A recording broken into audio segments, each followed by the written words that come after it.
ാണ് അബൂദർ അൽ ഗിഫാരി റളിയല്ലാഹു അൻഹു സ്വഹാബത്തിൽ പ്രായം കൂടിയ വ്യക്തിയാണ്. എഴുന്നേറ്റ് നിന്നുകൊണ്ട് ചോദിക്കുന്നു, യാ റസൂലല്ലാഹ് ഇന്നലി ഇബ്നതൈർ, രണ്ട് പെൺകുട്ടികളാണ് എനിക്കുള്ളത് റസൂലേ. രണ്ട് പെൺകുട്ടികൾക്ക് മതബോധം നൽകി വിവാഹ പ്രായമെത്തുമ്പോൾ അവരെ കെട്ടിച്ചയച്ചാൽ തങ്ങൾ പറഞ്ഞ സ്വർഗം എനിക്കും കിട്ടുമോ റസൂലേ?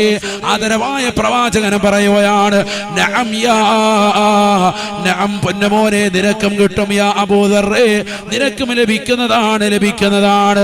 ഉബയ്യ് ഇബ്നു കഅബ് റളിയല്ലാഹു അൻഹു എഴുന്നേൽക്കുകയാണ്.